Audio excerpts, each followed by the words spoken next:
Voltamos a apresentar Revista Justiça. Estamos de volta com Revista Justiça, começando a terceira hora desta quinta-feira, 30 de janeiro de 2020. Agora 10 horas e 11 minutos. Dicas do autor. E agora, no quadro Dicas do Autor do Revista Justiça, vamos conhecer uma obra que está prontinha para ser lançada. Estou falando do livro Direito Religioso, terceira edição ampliada e atualizada. Eu converso com um dos autores dessa obra, o Dr. Tiago Rafael Vieira, advogado e professor especializado em Direito Religioso, com pós em Liberdade Religiosa pelo Mackenzie. Dr. Tiago, seja bem-vindo ao nosso programa. Bom dia. Bom dia, Sérgio. Bom dia a todos os ouvintes do Dica do Autor. É uma satisfação estar novamente contigo nesse quadro, apresentando então a terceira edição da obra Direito Religioso, Questões Práticas e Teóricas, como você muito bem disse. Esse livro que foi escrito também junto com o Dr. Jean Marques Regina, e chegamos a uma terceira edição, essa edição que tem os prefácios de Ives Gandra Martins e também Franklin Ferreira. O que temos de novo então nessa terceira edição e qual a importância de tratarmos do direito religioso, Dr. Tiago? Bom, primeiro eu gostaria de aproveitar a oportunidade para agradecer aos leitores que esgotaram a primeira e a segunda edição em pouco mais de um ano, tendo em vista que a primeira edição foi lançada no Mackenzie em novembro de 2018, e nós estamos aí entrando em fevereiro de 2020, ou seja, um ano e 2 meses, os leitores esgotaram 2 edições, essas editadas pela editora Concórdia, a qual também já deixo meu muito obrigado, meu carinho, meus agradecimentos por terem editado a nossa obra. E agora, então, com as edições Vida Nova, que é uma editora que tem uma distribuição nacional e que foca no público evangélico de forma mais abrangente, trouxe para nós uma obra com uma diagramação diferente, uma obra com algumas peculiaridades, como uma capa também, quem vai ver a obra aí, uma capa diferente, e também com temas diferentes, né? Não adianta só ter uma diagramação diferente. A terceira edição tem, como você me pergunta, tem sim alguns acréscimos. Ela, primeiramente, atualiza a legislação, que a nossa legislação no Brasil é uma montanha russa, né? Então, atualizamos a legislação. Também melhoramos o vocabulário e melhoramos no sentido de deixar ele mais próximo do leitor. Não só do leitor da comunidade jurídica, Sérgio, mas também o leitor que não é da comunidade jurídica. Porque a obra ela tem a intenção de ser um manual também para pastores, para presbíteros, para a liderança da igreja evangélica e também da igreja católica em geral. Na introdução da obra, nós colocamos assim, cada capítulo, quais as especificidades e quais as confissões de fé que podem se aproveitar de cada capítulo.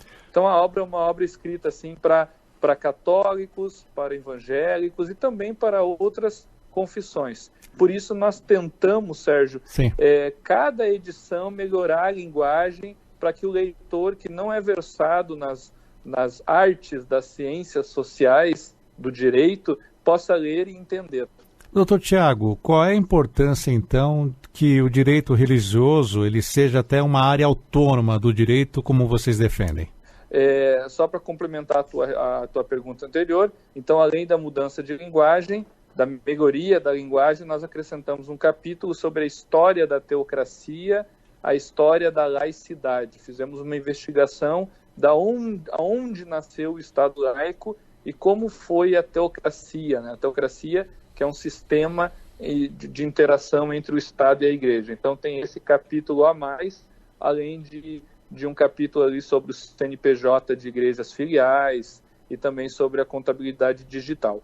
O direito religioso, ele é uma área autônoma do direito, como a gente defende, como o Dr. Ives Gandra da Silva Martins defende, porque, primeiro, ele é uma área do direito milenar, né? O direito religioso, ele nasce com o direito canônico, ele nasce com o direito eclesiástico, lá no início da Igreja Católica, lá no início do direito romano-germânico.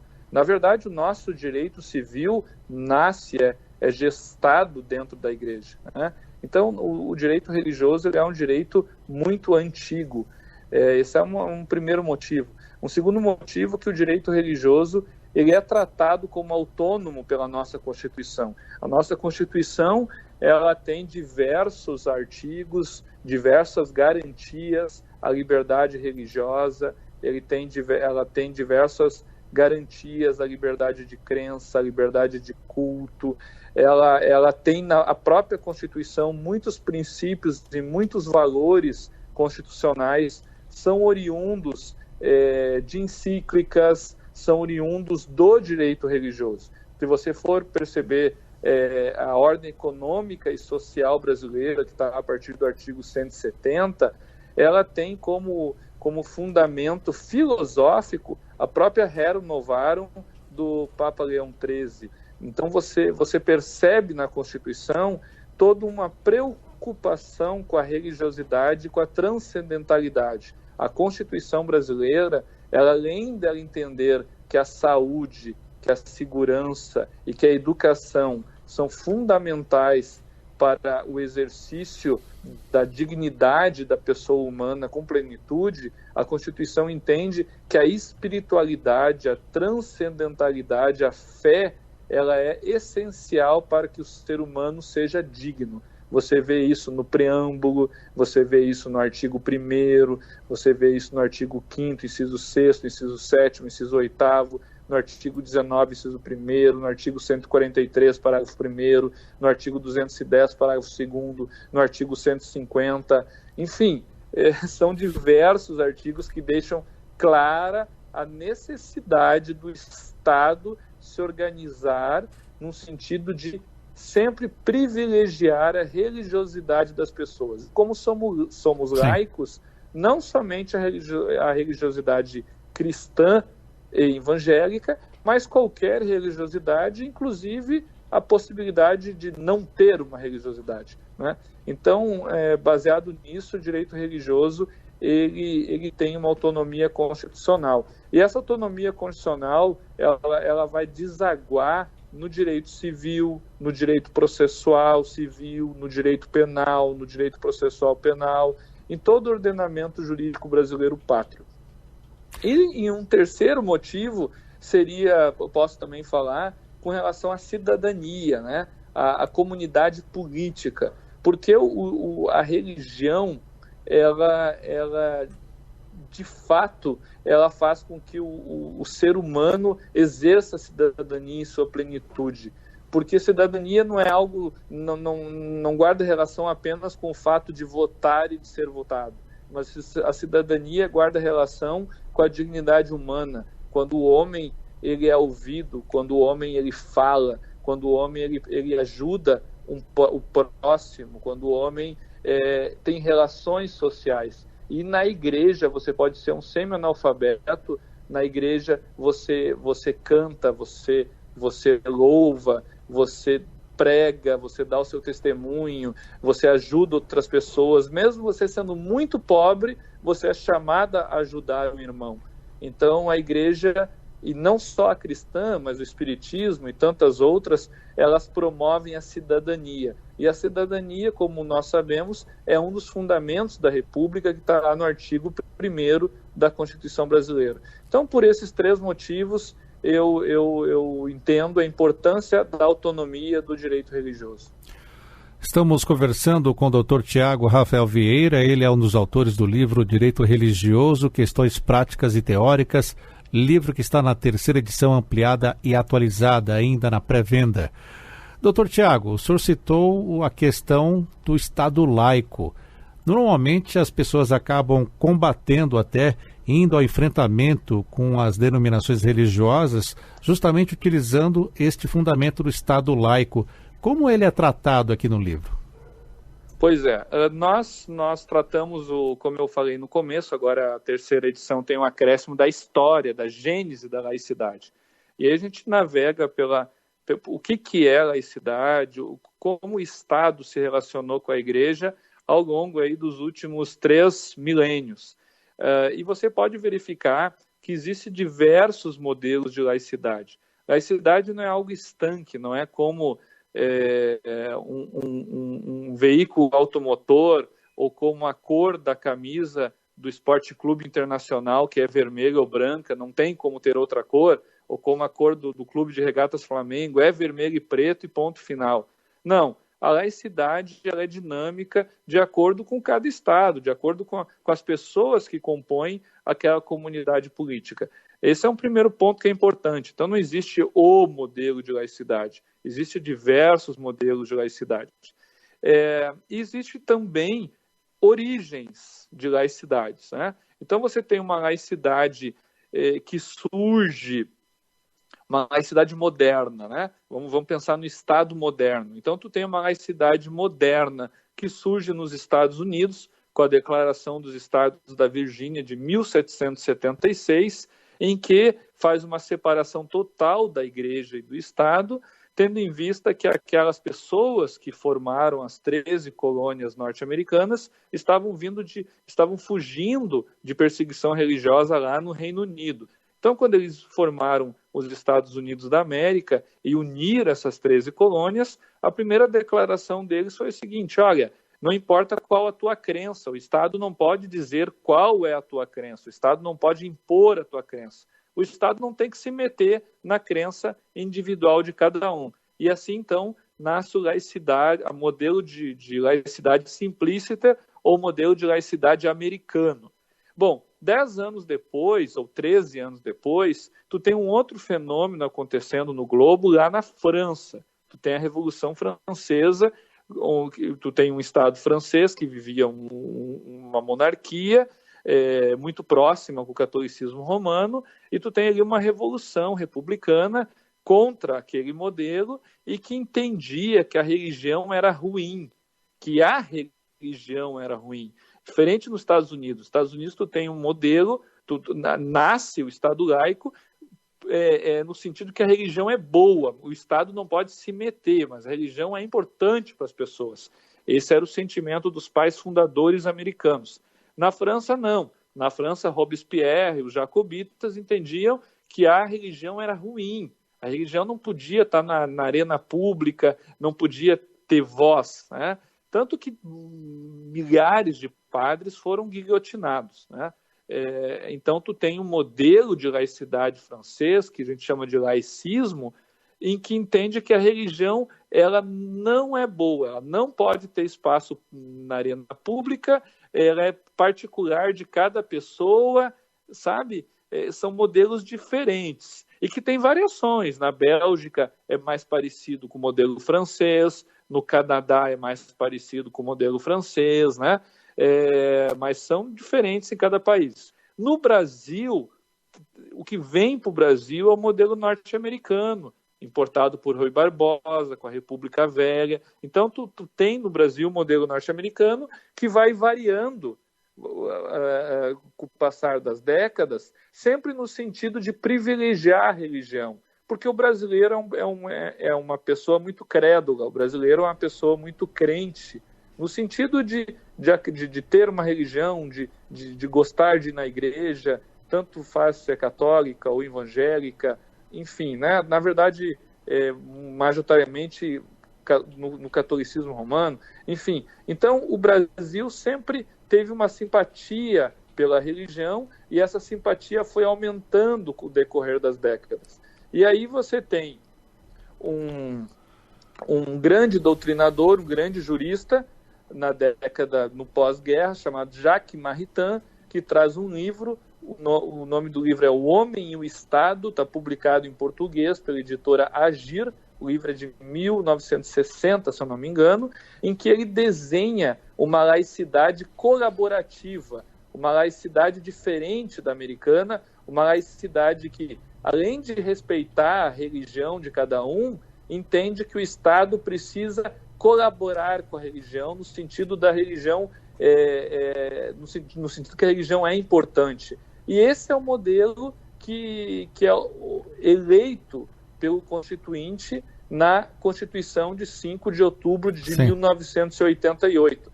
Então, a laicidade colaborativa, que é a laicidade brasileira, que está lá no artigo 19, inciso 1º, ela é uma laicidade que entende que a religião é importante e colabora com a religião para que a religião realmente tenha espaço na vida das pessoas. Então, essa é a diferença. Por isso que nós temos um estado chamado São Paulo e não Paulo, nós temos feriados religiosos, nós temos uma cruz no plenário do STJ. Por quê? Porque a religião é importante na vida das pessoas e ela está em todas as fases da vida da pessoa, em todas as áreas. Então, você vai no Rio de Janeiro, tem um Cristo Redentor.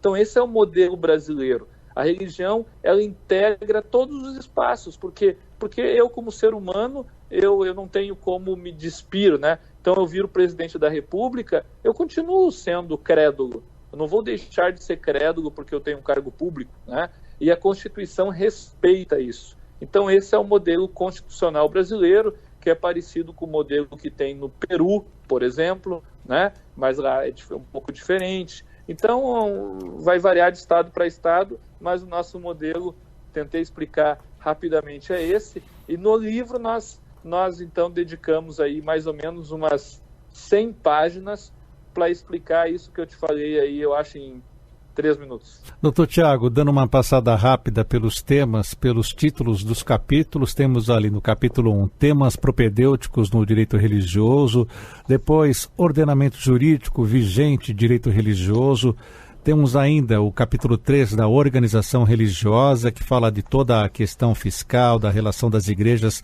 com o próprio poder público, como o CNPJ. Temos uma outra situação que é relatada aqui no capítulo 4 sobre os líderes, algo muito interessante que trata até da CLT, como a CLT trata desses líderes religiosos. Exatamente. E ainda também o direito tributário e direito religioso, que é um tema que sempre vem à tona, né, no capítulo 5. Isso aí. O capítulo 4, eu acho que a nossa obra é uma das poucas obras no Brasil que trata de forma específica do líder religioso, né? Quais são os direitos e deveres do pastor, do padre, como é que funciona a previdência social, como é que funciona o vínculo empregatício, tem 13º salário, tem férias, não tem, como é que funcionam os dependentes, né? Os filhos, a esposa do pastor, são segurados, não são, como é que funciona o imposto de renda dos líderes religiosos, o visto temporário, né? A proibição de depor, confissão, né? Se alguém daqui a pouco confessa um crime para um pastor ou para um padre, esse pastor, esse padre tem o dever de denunciar essa pessoa que confessou o crime. Então são situações que são colocadas aí no capítulo 4, né? E os outros capítulos, como você disse, são capítulos que tratam da igreja e da liberdade religiosa. Nossa obra é a pioneira de direito religioso no sentido de condensar todos os temas que de alguma forma interagem com a igreja, com o líder religioso e com a liberdade religiosa. Conversamos na Rádio Justiça, no quadro Dicas do Autor, com o Dr. Tiago Rafael Vieira. Ele é um dos autores do livro Direito Religioso, Questões Práticas e Teóricas, 3ª edição, que também tem a participação do Dr. Jean Marques Regina. Livro da Edições Vida Nova. Dr. Tiago, muito obrigado por estar conosco aqui na Rádio Justiça. Até a próxima e brevemente também quando esse livro for lançado aqui em Brasília. Muito obrigado, Sérgio. Quero aproveitar para dizer que o livro já vai estar disponível a partir de 10 de fevereiro no site da Edições Vida Nova ou no direitoreligioso.com.br e vai ser lançado lá em Campina Grande, Paraíba, no dia 21 de fevereiro, na Consciência Cristã, o Retorno do Rei, que é um dos maiores eventos evangélicos da América Latina. Mais ou menos 100 mil pessoas circulam nesse evento lá no Nordeste brasileiro. Agradecer ao pastor Elder Faber pelo convite e pela oportunidade. E também a ti, Sérgio, a todos os colaboradores da Rádio STF e ao ouvinte aí por nos aturar esses mais de 20 minutos. Está certo, um abraço e até a próxima. Até a próxima, Sérgio. Obrigado.